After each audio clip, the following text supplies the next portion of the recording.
Financial Argument. Follow us on YouTube.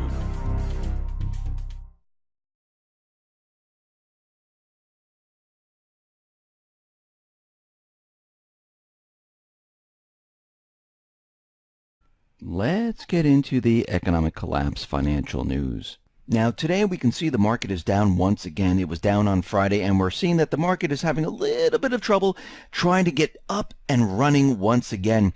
And we're seeing that the insiders right now, well, they're looking at the situation and they are starting to dump stocks. But let's first talk about automobiles. Now, we talked about automobiles and how GM, Ford, Fiat Chrysler, and many of the other automobile manufacturers, they've been using incentives to try to boost sales. Well, we're getting the sales numbers and they're coming in, and they don't look too good. We see Nissan missed their sales forecast for the month. Now, you need to remember something very, very important here. They were using incentives to increase sales. Incentives like we've never seen since the Great Recession prior to it in 2008. And what we're seeing right now is that many of these manufacturers, well, it hasn't worked. I mean, GM sales, they were up 1.6% year on year. They were expecting an increase of 7% with their incentives. Ford sales dropped by negative 7.2%. Fiat Chrysler declined by negative 5%. And remember, GM, they offered the highest incentives for people to come in and purchase their automobiles. And remember, by doing this, guess what happened back in 2008? Yeah, they went into debt. The same thing is happening right now. And is the automobile industry going to bounce back once again? No, it isn't. I mean, look at the other automobile manufacturers. Toyota down negative 2.1%. Honda down negative 0.7%. Hyundai down negative 6.3%. It looks absolutely awful. And when we look at this whole entire situation, it is just getting worse and worse as time goes on. We see that 46% of millennials in San Francisco, well, they're ready to move out. Why? Blaming housing and traffic. Well, they can probably blame Trump, but again, he's only been president for a couple of months here. So this is all because of what has been happening in the economy. San Francisco, very expensive. The rent is very, very high. And there's a lot of individuals in there because of a lot of people flocking to this area. But what we're seeing right now is prices are starting to come down, and individuals are looking at the situation saying, we better get out. And according to a new poll conducted by the Bay Area Council, 40% of all people living in San Francisco say they're ready to ditch the city for greener pastures. And the number is even higher among millennials at 46%. So what we're seeing right now is they're worried about the economy. It's time to ditch these high-priced condos, homes, and to get out right now. We see Obama's economy, which this is really what it is right now that we're in. Well, it is the worst economy since post-World War II. The Federal Reserve lowered interest rates to 0%, making bonds and interest-bearing accounts untenable for retirees, effectively forcing people into stocks, hence the stock market being so high. The Fed's balance sheet went from $750 billion to $4.5 trillion over that time frame, rigging both equity, currency, and bond markets over Obama's entire 8-year term. Due to the financial crisis, drastic measures were taken to transfer the risk from the banks onto the national balance sheet. The Obama administration underwent a methodical process of deficit spending that kept the economy artificially afloat. The side effect of this reckless spending was an additional $9 trillion in debt added to the America's balance sheet. The net result? Well, extreme failure. Because if we just judge this on return on investment, as a nation, we stimulated the economy with more than $13 trillion in debt and Federal Reserve market interference, and yet the Obama years will forever be remembered as the only administration since Hoover to grow the economy by more than 3% during his entire 8-year term. Now, keep that in the back of your brain right now as we move forward here, because what we're seeing is that the economy is ruined for many Americans. 67% of low-income Americans, they are worried today about what? What do you think they're worried about? They're worried about hunger and homelessness. Now, those individuals who are making $30,000 or less, they're worried about affording a meal every single day.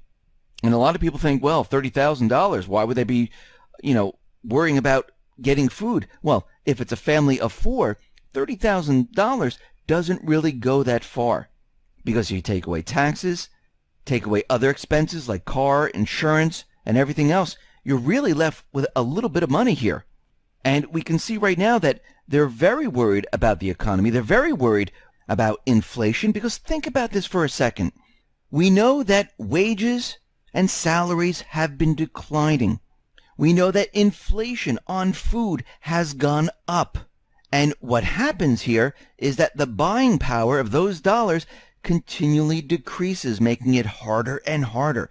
We know that insurance has gone up. We know that, and I'm talking about auto, we're talking about health insurance, we're talking about all of that has continually gone up. And a lot of people haven't even gotten the cost of living raises. So the situation is very, very dire for many of these individuals. And as we move forward, it is just going to get worse. And how do we know it's going to get worse? Well, we've been blowing up bubbles for the last 8 to 9 years right now. Not we, but the central bank, the U.S. government. They've been blowing bubbles up to keep the economy operational. Not for the everyday person, but for themselves, for the central banks. And we are now seeing a housing bubble, an automobile bubble. We're seeing a derivatives bubble, a treasury bond bubble, a student loan bubble, and a stock market bubble. Let me read to you the definition of a stock market bubble. A stock market bubble is a type of economic bubble taking place in stock markets when market participants drive stock prices above their value in relation to some system of stock valuation. Behavioral finance theory attributes stock market bubbles to cognitive biases that lead to groupthink and herd behavior.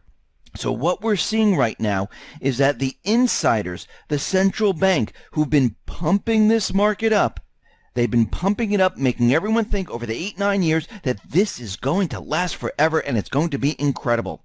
And what's happening right now is that insider selling, it just hit a 6-year high as retail investors are rushing into stocks.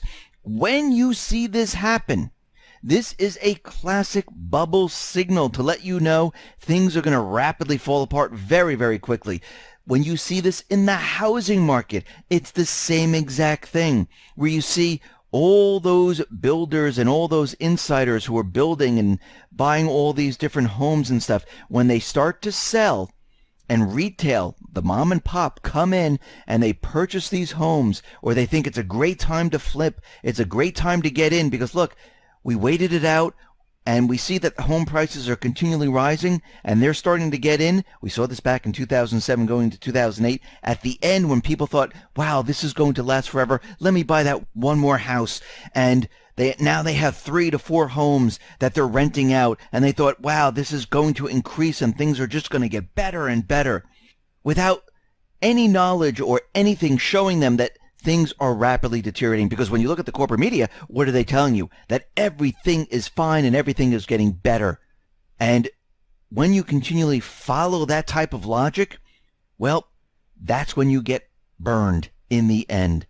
Because when you look at what is really going on, you can see that things are deteriorating very, very quickly. You can see the insiders getting out. You can see all those investment companies, hedge funds, who are now trying to get rid of their homes. You start to paint a picture of what is really going on. And what is really going on right now is that the housing market is coming down. The stock market is coming down. The student loan market is going to be in a big trouble. The derivatives market is going to come down. The bond market is going to come down. We're going to have a disaster scenario on our hands as we move forward into this year. And it's going to get worse. We said, and according to Cliff High, we were going to see chaos in March. We are seeing chaos right now. And it's just going to get worse as we move throughout this year. It's not going to get better. The Fed has already signaled it's time to bring the economy down. This is why they raised interest rates in 2016 in December. They did it right in the beginning of 2017, and they're going to raise it again. We already see China. We already see Russia. They've been ramping up gold. Why? Why would they need so much gold? Because they understand eventually they're going to have to decouple from the dollar. They're already making plans to decouple from the dollar. They're already trading without the dollar. And they're planning on gold-backed trading.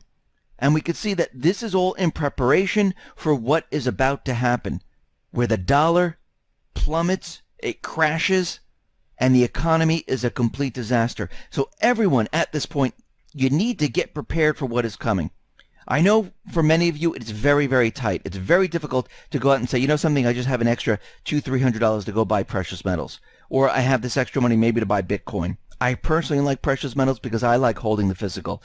I know you can have a paper wallet in Bitcoin and hold it, but again, if there is some type of cyber war or cyber attack, I'm very nervous about the internet. I'm very worried about what would happen to Bitcoin. I'm very worried about that entire scenario. But if I have the silver, if I have the gold in my hands, I know it's safe. I don't sell silver. I don't sell gold. I have nothing to do with Bitcoin. I have nothing to do with any of these things. This is my own personal opinion. Now, for those individuals who can't go out there and purchase gold, buy silver. You don't have to buy an ounce. You can buy a half an ounce. You can buy a quarter of an ounce. You can buy a tenth of an ounce. You have options, but continually just purchase a little bit at a time. You don't have to go in and say, listen, I'm going to buy 1,000 coins right now. You don't have to do that. You don't even have to buy bars. And I've been talking to people for a very long time. We've had plenty of time to prepare. If you're waiting to the end right now going, okay, I see things are starting to fall apart. I see things are ramping up. And by the time that things start to fall apart and all of a sudden the stock market starts to drop and gold and silver start to move up very, very quickly and Bitcoin starts to move up very, very quickly, it's too late. You'll never get in. You'll never be able to purchase what you think you're going to purchase. You're never going to be able to run to the supermarket and get that food. It's just going to be too late. So get prepared. Get ready for what is coming.